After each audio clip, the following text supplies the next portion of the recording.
Welcome back, guys, to the portion of our show we like to call the final thoughts. And on our final thought portion today, we want to talk about trap or trapezius training. Let's talk first about how the muscle fibers run. You guys know, as you can see on Craig, the human anatomy chart. A lot of people think when they're training traps that they think about these big old muscles that go from the shoulder to the neck. But in fact, we've got fibers that run back towards the shoulder blade area, and we even have fibers that run all the way down towards our lumbar fascial. So if you guys don't mind, we're going to break down a little bit how the fibers run. And hopefully we'll have a little graphic up right below me right now. But if you look at the trap, it basically looks like a giant kite with the uppermost up in here fibers that run kind of inferior to superior, so from low to high. And that's kind of what we use when we elevate the shoulders up this way. Through the middle, though, they're still coming off the spine, but now they're coming more horizontal. Okay, and this is where people screw up a lot, and we'll talk about that in a sec. They run more horizontal. Then at the bottom, they run kind of inferior to superior. So why is that important? Because when we want to train it, we want to go in the direction of the fibers, because that's when we're going to get the most utilization of the actual muscle. So what does everybody focus on when they're talking training of the traps? They focus on shrugs. Well, a shrug will bring me straight up here like this. And yes, that hits the superior portion of the trapezius. However, it also hits a muscle called the levator scap. Okay. And I'm not going to pick on your CrossFitters, but if you look at there's a certain development in a lot of CrossFit people, and again, I'm not trying to pick on it, but they do a lot of things that kind of involve a shrug, whether it be different farmer's walks or different things. They really overactivate that upper trapezius and the levator scap, and it kind of creates a angulation where it kind of comes more peaked as opposed to coming out, because there's not The as trap much muscle, of that. you mean? Yes. Yep. There's not quite as much rowing, even though I know there's a lot of like row machine, but there's not a lot of weighted rowing stuff. That middle part there where the fibers run more horizontal, that's got to get trained too. And with a traditional strength training program, bodybuilding training program, you will get a lot of use when you're doing certain rows, like weighted rows. But when I'm training traps, I want to focus on those middle ones, because that's what's going to give me the bulk of that muscle.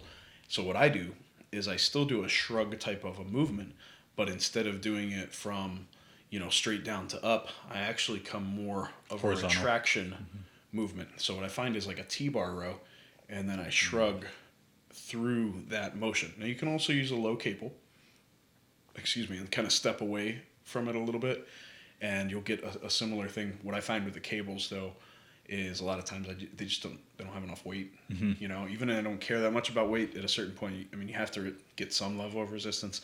Most of the time, I'll stack out of cables, and I just can't really get enough resistance there.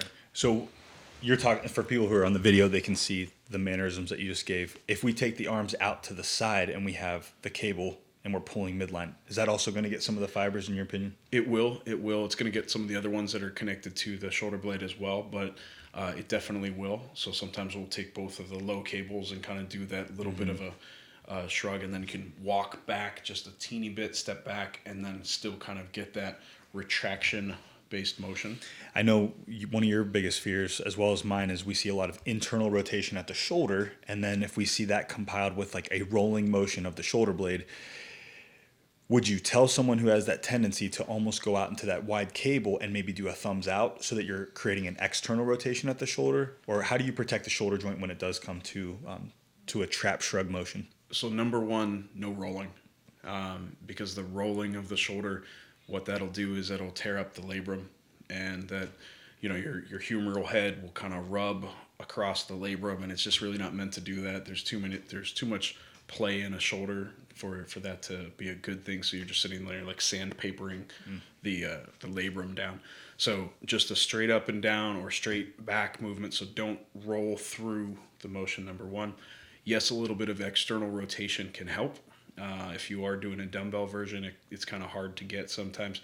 So I will have people go maybe just a little bit wider.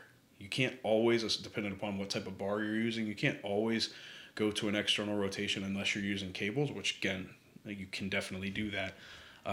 But the wider you go, then you at least create that chest out appearance, and you can get more of a smooth movement and a bit of protection.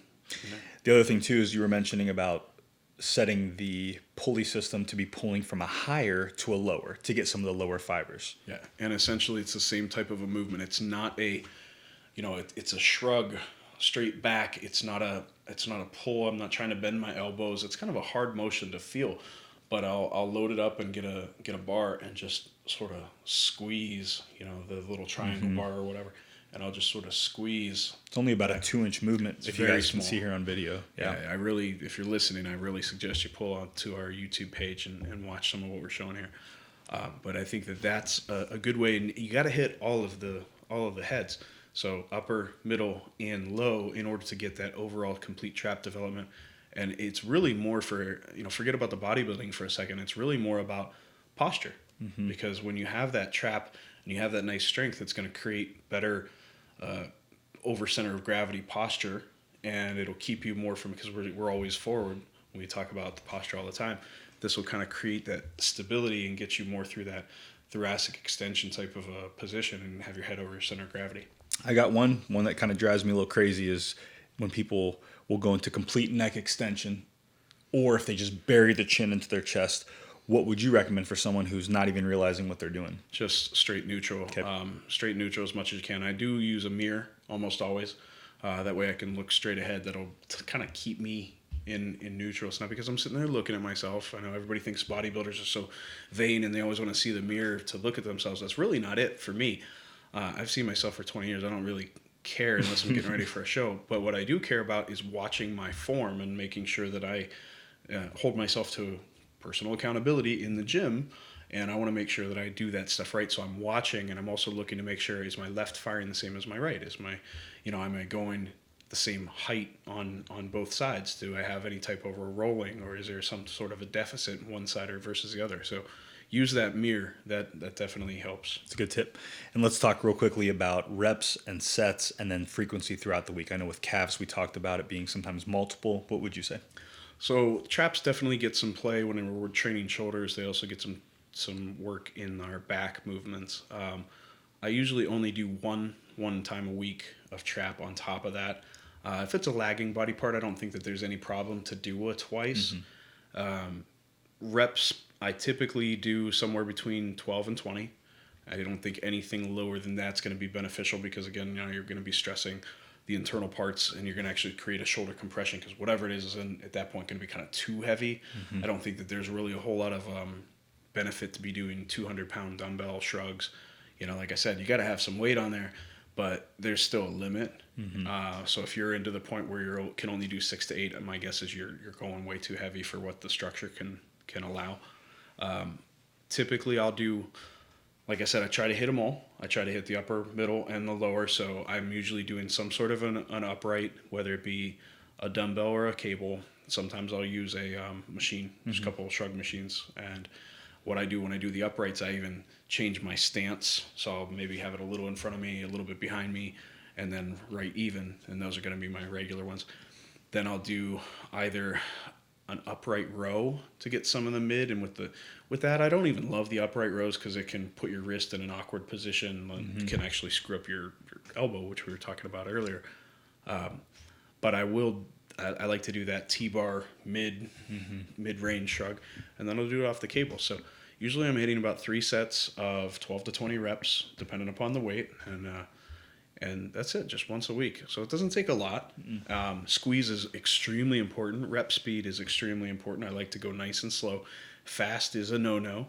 That's again, tearing up that labrum, tearing up those rotator cuff tendons. If you do have some sort of an impingement syndrome, that's a one-way ticket to a tear, because it's going to happen. No doubt. So it's not rocket science, but I do feel that some people get so caught up in how heavy they're going or how fast they're going. It's not supposed to be an explosive movement. It's not supposed to be some crazy fast movement. So, if you can follow those little guidelines, I think you can have a really nice, strong set of traps that look well and can function well and can function in a capacity for posture, which, again, in the grand scheme of things, we want to look good, but we really want to make this body last as long as we can.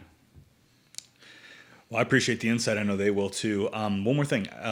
Soft tissue, I know we'll do a lot of work with like the handlebar from Smart Tools to kind of help clear out some of the people who come in, they're just their shoulders are buried in their ears. Recommendations on massage, or even right after the workout, some of the stretching. I know sometimes we'll sit on the hand, pull the neck away. What are some things that you'll see helpful? I do like that one. So if I'm gonna stretch it, I'll usually reach down behind me, and I like to grab on like a dining room chair, a kitchen chair or something, and I lean away, then lean the head away, lean the body away, and then if you turn ever so slightly toward the side you're stretching, that will hit the back part of the trap. If you turn away from the side, now you're going to be getting into the SCM. So by slightly turning toward the side that you're trying to stretch, I think that's what gives you the most benefit in that world. So for post-training, that's a really easy one that you don't need any help. You can reach down, grab a bench, whatever. You don't have to have a chair. Then in regards to soft tissue, massage is really helpful. There's tons and tons of trigger points throughout the traps, middle and upper especially, sometimes lower, but the upper, because a lot of us breathe with our traps, unfortunately. We're doing this shoulder elevation breathing technique, which we should be using diaphragm, but a lot of people don't. So the traps get involved with that, so they create a lot of trigger points even just without being in the gym. And then, so massage is great. I have the Hypervolt, the little massager percussion thing. I don't really recommend that patients use that necessarily on their own. It's too powerful for a non-professional, in my opinion, to be using, but that helps if you can have a professional kind of work on you with that. So and one more thing too, how many times you see rib fixations or misalignments, people are just training all of these things the wrong way, send them in for a massage or myofascial work, and then come get adjusted. How great does that feel? Yeah, so a rib up there, how many times does it end up in the ER because people think it's a heart attack? Man. If it happens to be on the left side and you're going to get that compression sensation coming through, or even that javelin stab coming all the way through that hurts with every breath, people end up in the ER.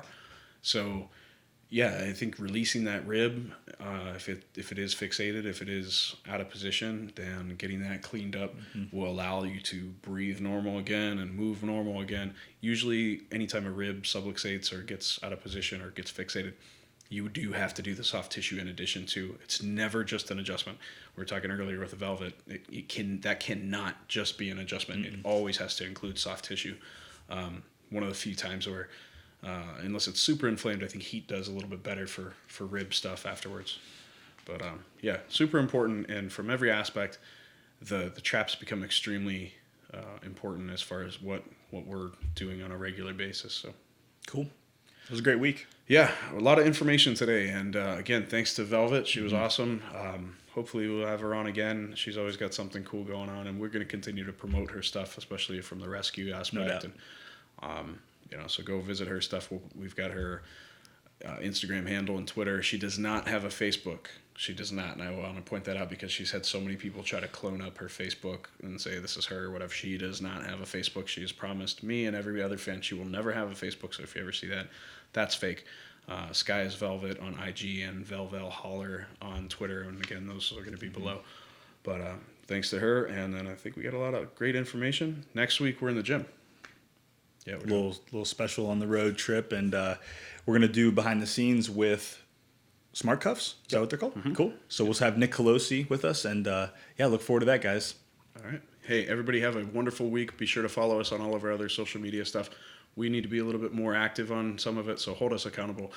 It's just like we don't want to be the victims. We want to have our personal accountability, be that creator mindset. So interact with us. Give us some questions. We're running out of questions. We need more. So we get them through the office on a regular basis. But, we want to know what you guys are wanting to hear. So thanks again. Have a great week. Take care. See you guys.